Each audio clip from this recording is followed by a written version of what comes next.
में हमने आपको बताया था कि फायरिंग का एक वाकया पेश आया उस इलाके के अंदर जो भारत और पाकिस्तान का बॉर्डर बेल्ट है, यानी Shahpur sector, line of control जो भारत और पाकिस्तान की हद मुतारका कहलाती है, जीरो लाइन है। लेकिन यहां पर ऐसा अपनी नवीयत का ये एक अलग किस्म का या पहला मामला हमारी नजर में है जब इस तरह का कोई ऑपरेशन हुआ हो और हथियार न बरामद किए गए हों। पिछले दिनों जो बार बार सिक्योरिटी फोर्सेस कह रही थी, और ये जो तस्वीरें आप देख रहे हैं, सीसीटीवी फुटेज भी आपके सामने है, और उसके बाद एक शख्स को गिरफ्तार किया गया, फिर दूसरे को भी जख्मी हालत में गिरफ्तार किया गया, एक डेड बॉडी रिकवर हुई। बड़ा लंबा ऑपरेशन चला, तकरीबन 6 से 7 घंटों तक। लेकिन असल कहानी यह है कि बार बार जो जम्मू कश्मीर पुलिस के सरबराह कह रहे थे, जो जीओसी 15वीं कोर के पिछले दिनों कह रहे थे, इसके अलावा फौज और दीगर जो एजेंसियों को खदशात थे, और बार बार कहा जा रहा था कि अब ये जो हथियारों वाली जो दहशतगर्दी है या इस तरह की एक किस्म है दहशतगर्दी की, उससे खतरनाक और बड़ा चैलेंज इस वक्त सिक्योरिटी एजेंसियों के लिए है वो उस चीज के साथ डील करना है जो हथियारों से हट कर है, और वो है नार्को टेररिज्म, यानी मंशियात के साथ। मंशियात के जरिए कैसे एक पूरे खित्ते को, नौजवान नस्ल को तबाह बर्बाद करना है। मकासद इसके पीछे बहुत ज्यादा हैं या बहुत बड़े हैं, और ये कार्रवाई जो है वो सरहद पार से उस तरफ से शुरू होती है। अब ये ऑपरेशन की तस्वीरें आप पुंछ की देख रहे हैं, लेकिन मकसद एक बड़ा था इसके पीछे। कार्रवाई जब हुई तकरीबन 10:15 के आसपास सस्पिशियस मूवमेंट देखी जाती है शाहपुर सेक्टर में। सीसीटीवी फुटेज भी आप बीच बीच में देख रहे हैं, ये वाली वो तस्वीरें हैं।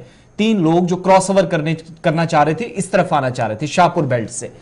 उसके बाद इन्हें वार्न किया जाता है, फायरिंग होती है फौज की तरफ से, इन्हें सबसे पहले वार्न किया जाता है। लेकिन उसके बावजूद भी ये लोग इसी इलाके के अंदर अपने आप को बचाने के लिए एक जंगल का करीबी एरिया जो है शाहपुर सेक्टर का, वहां खुद को बचाने के लिए उस जंगल की तरफ चले जाते हैं। तकरीबन 1 बजे के आसपास यहां एक मुख्तसर एनकाउंटर हुआ, हालांकि उसमें पीआरओ डिफेंस का जो बयान आया उसमें फायर किया गया और एक डेड बॉडी रिकवर हुई। और जिस जंगल की तरफ ये लोग भाग रहे थे, ये सरहद पार से यानी पीओके से ये लोग आए थे, और इनमें से 2 लोगों को पकड़ा गया। एक शदीद जख्मी हालत में पकड़ा गया और दूसरा साथी भी उसका यहीं से। कुल मिलाकर 3 लोग थे। लेकिन जब इनसे सामान पकड़ा गया, पूछगछ हुई, सरहदी इलाके के अंदर तकरीबन 8 घंटों तक ऑपरेशन चला, और इस ऑपरेशन को खत्म किया गया भारी मिकदार में। आमतौर पर इस तरह के ऑपरेशंस में आपने असला या गोला बारूद बरामद होते देखा है, लेकिन हम जो बार बार कह रहे हैं कि इस तरह का ऑपरेशन हमने पहली मर्तबा शायद देखा कि जहां पर मंशियात लेकर सरहद अबूर करने की पाकिस्तान की जानिब से 3 से 4 लोग कर रहे थे। 3 लोग सीसीटीवी कैमरा में, फुटेज जो फौज की तरफ से रिलीज भी कर दी गई। अब 2 चीजें इसमें याद रखिएगा। जब ये लोग पकड़े गए तो 14 के आसपास पैकेट्स जिसपे मंशियात थी, जो पीआरओ डिफेंस का बयान आया और तस्वीरें बताती हैं, जो करोड़ों रुपए इंटरनेशनल मार्केट में इसकी एक तरफ जो है इसकी कीमत बनती है। इसके अलावा कुछ सामान और जो बैग्स वगैरह पकड़े गए वो भी, जिससे पता चला कि ये 3 के 3 लोग जो थे वो सरहद पार से आए थे, और मकसद क्या था वो इस ऑपरेशन के बाद पता चल गया। सबसे बड़ी और इंपॉर्टेंट चीज जो बार बार खदशात का इजहार किया जा रहा था, बार बार तहफ्फुजात का इजहार किया जा रहा था, सिक्योरिटी एजेंसियों के सरबराहान हो, जम्मू कश्मीर पुलिस हो, फौज हो, सीआरपीएफ हो, हर अफसर ये कहता हुआ नजर आ रहा था कि नार्को टेररिज्म एक नई किस्म का रुझान, और ड्रोन ड्रॉपिंग के जरिए या तो ड्रग्स, या पहले हथियार और फिर ड्रग्स का गिराने का सिलसिला हमने इंटरनेशनल बॉर्डर पर भी देखा। लेकिन आज जिंदा सबूत इस बात का मिला कि सरहद पार से एक दूसरी कोशिश शुरू हुई है। वादी कश्मीर हो, जम्मू सूबा हो, या इंटरनेशनल बॉर्डर जो जम्मू प्रोविंस के मुख्तलिफ इलाकों के साथ टकराती है, जिसको इंटरनेशनल बॉर्डर भारत और पाकिस्तान की डिवाइडिंग लाइन को कहा जाता है, उस एरिया से सिर्फ अब तक खबरें मौसूल होती थी। लेकिन आज ये पता चला कि जो 3 लोग सरहद पार से आ रहे थे, मकसद यह था कि मंशियात सरहद के इस तरफ पहुंचाई जाए, और एक लंबी सप्लाई चेन हो सकती है अगर इसमें गैर जानिबदाराना तहकीकात हुई, मामलात आगे बढ़े।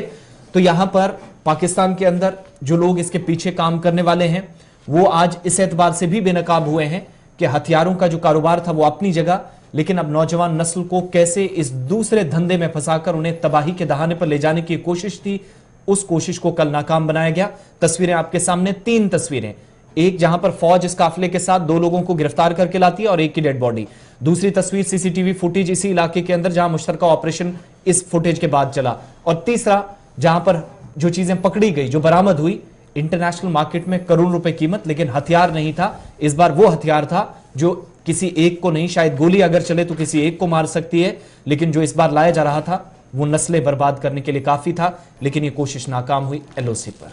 सरकारी ज़राए ने जिन लोगों की गिरफ्तारियां हुई हैं, जो पकड़े गए हैं, उनकी शिनाख्त भी बता दी है। मोहम्मद शरीफ कोहली 42 साल इसकी उम्र है, वलद मोहम्मद अकबर कोहली।